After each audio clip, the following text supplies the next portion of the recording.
नमस्कार good morning जय जगन्नाथ मु शुभम आपण देखुचंती ओडिशा न्यूज 20। आज नवेम्बर 25 तारीख चलतु जाना आज दिन टॉप न्यूज अपडेट देश विदेश ठार आरंभ कर ओडिशार समस्त गुरुत्वपूर्ण खबर जानीपारे से आपको अनुरोध भिडियो शेष जाए देखिए और लाइक करेंगे जहाद्वारा आज दिन सब टॉप न्यूज आप जानीपारे। बीजेपी को घारिलाणी चिंता आगुक आसुची पंचायत निर्वाचन हेले एबेठारु जाजपुर किछि निर्वाचन मंडली रे मुंड बिंधा हला बली परिस्थिति आकलन हेलाणी सेठारु दल 2024 निर्वाचन रे आसन हाथी सत हेले राज्य रे बीजेपी सरकार गढ़िबा 17 मास भितरे दल जेबुली सुदृढ़ भाव आकलन करथिले सेमिति सेठारे कि होई नाही केबे जाजपुर को बीजेडी रो गड़ को जाउथला किंतु 2024 निर्वाचन रे किछि भिन्न देखै मिलिला आउ शंख धुनी कंपुतुआ जाजपुर भी पद्म फुटिला अर्थात 7टी आसन रे बसिता बीजेडी हातुरु सीधा 4टी आसन खसी जाइथिला एहा भितर निर्वाचन को 17 मास पुरिलाणी हेले जाजपुर रो केवल धर्मशाला और बड़चणा को छाड़ी देले करे और सुकिंदारे दल दुर्बल होतवा नै चर्चा हेलाणी। इंडिया वर्सेस साउथ अफ्रीका द्वितीय टेस्ट भी समान परिस्थिति खेली पार ना भारतीय दल भारी पड़छि दक्षिण अफ्रीकार बोलिंग कौशल द्वितीय टेस्ट रे हारि जाय पारे भारत दक्षिण अफ्रीका धार्य रन ठारू एबे भी भारत बहुत पछरे रहिछि 300 रु अधिक रन पछरे रहिछि टीम इंडिया अन्यपटे 7 विकेट हराई सारिलाणी भारतीय टीम। दक्षिण अफ्रीका विपक्ष द्वितीय टेस्ट रे भारतीय क्रिकेट दल पुणी थे निजक असुविधार सम्मुखीन करिछि।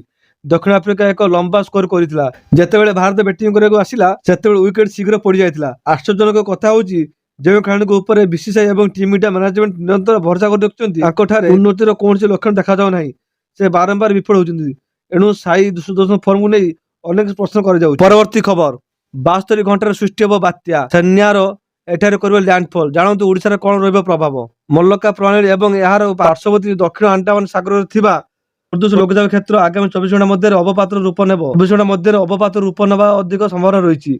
भारतीय पाणीपाग विभाग आईएमडी रो आंचलिक केंद्र पक्षरु या सूचना दिया जायछि एही सिस्टम पश्चिम उत्तर पश्चिम दिगु गति करी आसंता 48 घंटा मध्य दक्षिण बंगोपसागर बात्या रे परिणत होबा परे यार नाम स्यानर दिया जिवो। विभिन्न पाणीपाग मॉडल स्यानर गतिविधि को नै विभिन्न आकलन करिसंती। जीएफएस मॉडल अनुसार सिस्टम टी उत्तर स्तरीय रिज लाइन अतिक्रमण करिया परे पुणी उत्तर पूर्व दिगु को मुहाइबार संभावना अछि।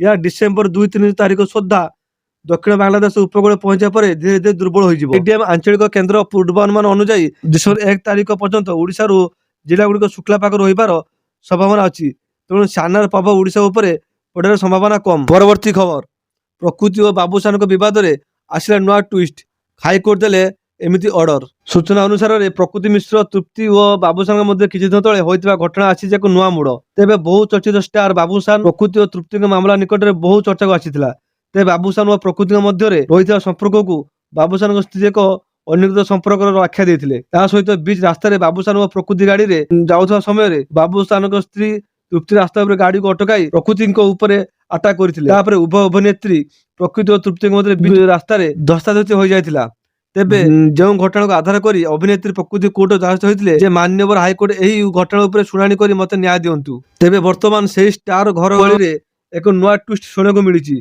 जोठरे माननीय हाईकोर्ट प्रकृति मिश्र बाबूसान और तृप्ति मामला को नहीं निजर गुरुत्वपूर्ण निष्पत्ति सुनाइछन्ति। तेबे एही मामला रे हाईकोर्ट हस्तक्षेप करियो नाही बोली मना करि दिजन्ति।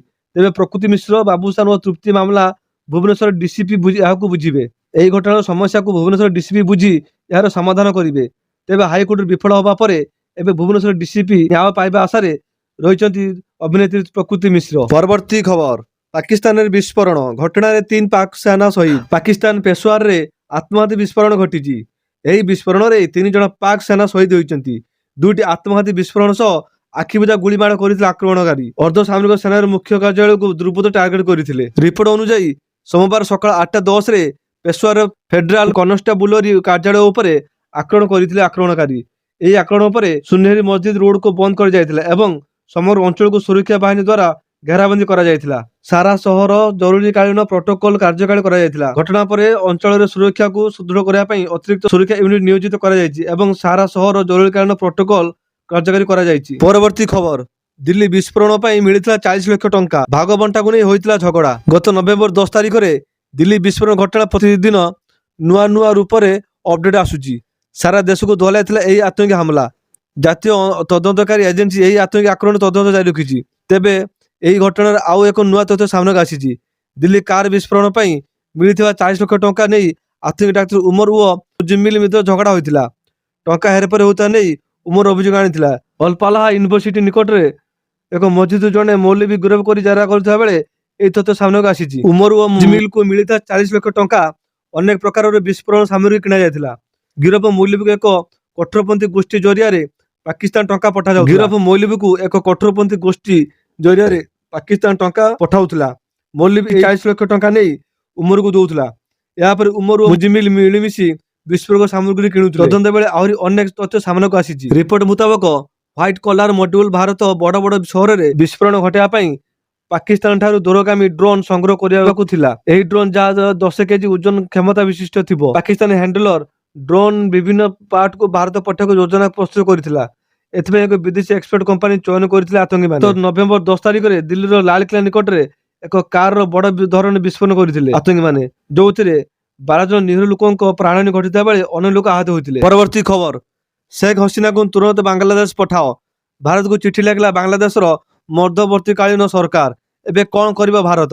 ବାଂଲାଦେଶର ମଧ୍ୟକାଳୀନ ସରକାର ପୂର୍ବତନ ପ୍ରଧାନମନ୍ତ୍ରୀ शेख हसीନାଙ୍କ ପ୍ରତ୍ୟାର୍ପଣ ଦାବି କରି ଏକ ସରକାରୀ ଚିଠି ଲେଖାଯାଇଛି। ପରାମର୍ଶଦାତା ମହମ୍ମଦ ତୌହିଦ ହସନ କହିଛନ୍ତି ଯେ ଚିଠିଟି 2 ଦିନ ପୂର୍ବରୁ ପଠାଯାଇଥିଲା। ଯଦି ସେ ଅଧିକ ବିବରଣୀ ପ୍ରଦାନ କରିନଥିଲେ। ସରକାରୀ ସମ୍ବାଦ ସଂସ୍ଥା BSS ଅନୁଯାୟୀ ଚିଠିଟି ନୂଆଦିଲ୍ଲୀ ସ୍ଥିତ ବାଂଲାଦେଶ ହାଇ କମିଶନ ମାଧ୍ୟମରେ ଭାରତକୁ ପଠାଯାଇଥିଲା। 17 ନଭେମ୍ବରରେ ବାଂଲାଦେଶର ଆନ୍ତର୍ଜାତିକ ଅପରାଧ ଟ୍ରିବ୍ୟୁନାଲ ICT 78 ବର୍ଷୀୟ शेख हसीना ଏବଂ ତତ୍କାଳୀନ ଗୃହମନ୍ତ୍ରୀ ମୃତ୍ୟୁଦଣ୍ଡ ଦେଇଥିଲେ। ଉଭୟଙ୍କ ବିରୁଦ୍ଧରେ ମାନବତା ବିରୋଧୀ ଅପରାଧ ଅଭିଯୋଗ ଆସିଥିଲା। ସେମାନଙ୍କୁ ଅନୁପସ୍ଥିତି ରାୟ ଦିଆଯାଇଥିଲା। ହସିନା ବର୍ତ୍ତମାନ ଭାରତରେ ଅଛନ୍ତି ଏବଂ କମଲ ମଧ୍ୟ ଭାରତରେ ଲୁଚି ରହିଥିବା ବିଶ୍ୱାସ କରାଯାଉଛି। ହସିନାଙ୍କ ପ୍ରତ୍ୟାବର୍ତ୍ତନ ସମ୍ପର୍କରେ ବାଂଲାଦେଶ ପକ୍ଷରୁ କୂଟନୈତିକ କାର୍ଯ୍ୟକଳାପ ତୀବ୍ର ହୋଇଛି, କିନ୍ତୁ ଭାରତ ପକ୍ଷରୁ ଏପର୍ଯ୍ୟନ୍ତ କୌଣସି ନିଷ୍ପତ୍ତି ଘୋଷଣା କରାଯାଇ ନାହିଁ। ପରବର୍ତ୍ତୀ ଖବର, ହ୍ୟୁମାନ ସାଗରଙ୍କ ମୃତ୍ୟୁ ପଛରେ କାହାର ହାତ, କିଏ ଦୋଷୀ? ଓଡ଼ିଶାର ଜଣାଶୁଣା କଣ୍ଠଶିଳ୍ପୀ ହ୍ୟୁମାନ ସାଗରଙ୍କ ମୃତ୍ୟୁ ପରେ ତାଙ୍କ ମୃତ୍ୟୁକୁ ନେଇ ବିବାଦ ସୃଷ୍ଟି ହୋଇଛି। ଏହି ମୃତ୍ୟୁ ପାଇଁ 2 ମ୍ୟାନେଜରଙ୍କୁ ହ୍ୟୁମାନଙ୍କ ମା ଦୋଷ ଦେଇଛନ୍ତି। ତାଙ୍କ ମୃତ୍ୟୁ ପାଇଁ ଦାୟୀ ବ୍ୟକ୍ତିଙ୍କ ବିରୁଦ୍ଧରେ କାର୍ଯ୍ୟାନୁଷ୍ଠାନ ନେବାକୁ ବଲାଙ୍ଗୀର ଟାଉନ ଥାନା ଓ ବିଭିନ୍ନ ସାମାଜିକ ସଂଗଠନ ପକ୍ଷରୁ ଏତଲା ଦିଆଯାଇଛି। ତାଙ୍କ ସ୍ୱାସ୍ଥ୍ୟ ସମ୍ପର୍କୀୟ ଆଜି ଚାଞ୍ଚଲ୍ୟକର ତଥ୍ୟ ସାମ୍ନାକୁ ଆସିଛି, ଯାହା ସମସ୍ତଙ୍କୁ ଆଶ୍ଚର୍ଯ୍ୟ କରିଛି। ତାଙ୍କୁ ଚିକିତ୍ସା କରୁଥିବା ଗ୍ୟାଷ୍ଟ୍ରୋଏଣ୍ଡ୍ରୋଲୋଜିଷ୍ଟ ଡାକ୍ତର ସଞ୍ଜୀବ କୁମାର କର ହ୍ୟୁମାନଙ୍କ ମୃତ୍ୟୁକୁ ନେଇ କିଛି ତଥ୍ୟ ପ୍ରକାଶ କରିଛନ୍ତି। ତାଙ୍କ କହିବା ଅନୁଯାୟୀ ହ୍ୟୁମାନଙ୍କ ଯେତେବେଳେ ଶେଷ ଥର ପାଇଁ ଗତ 12 ତାରିଖରେ ତାଙ୍କ ନିକଟକୁ ଆସିଥିଲେ, ସେତେବେଳେ ତାଙ୍କ ପରିସ୍ରା ରକ୍ତ ପଡୁଥିଲା। ଯକୃତ ଲିଭର ଖରାପ ହୋଇ ଯାଇଥିବା ବେଳେ କିଡନୀ ଅଚଳ ଯାଇଥିଲା। ରକ୍ତ ପରୀକ୍ଷା ରିପୋର୍ଟ ଅନୁଯାୟୀ ତାଙ୍କର କିଡନୀ ଯଦିଓ ଦୁର୍ବଳ ଥିଲା କିନ୍ତୁ ସାଧାରଣତଃ ଥିଲା। ଗୋଟେ ଦିନ ପରେ ବ୍ଲଡ ପ୍ରେସର ତଳକୁ ଖସିବା ସହ ପରିସ୍ରା ଆଦୌ ହୋଇନଥିଲା। ହ୍ୟୁମାନଙ୍କ ମୃତ୍ୟୁ ପରେ ତାଙ୍କ ମା ଶେଫାଳି ସୁନା ଲଗାତାର ଭାବେ 2 ମ୍ୟାନେଜରଙ୍କ ଉପରେ ଗଣମାଧ୍ୟମଙ୍କ ଦୋଷ ଦେଇ ଚାଲିଛନ୍ତି। ତାଙ୍କ ଅଭିଯୋଗ ଅନୁଯାୟୀ ହ୍ୟୁମାନଙ୍କ 2 ମ୍ୟାନେଜର ଦିନେଶ ବେହେରା ଓ ପ୍ରଶାନ୍ତ ବେହେରା ହିଁ ହ୍ୟୁମାନଙ୍କ ଆର୍ଥିକ କାରବାରକୁ ସମ୍ଭାଳୁଥିଲେ। ତାଙ୍କ ଦେହ ଖରାପ ସତ୍ତ୍ୱେ ତାଙ୍କୁ ପ୍ରୋଗ୍ରାମକୁ ନିଆଯାଉଥିଲା।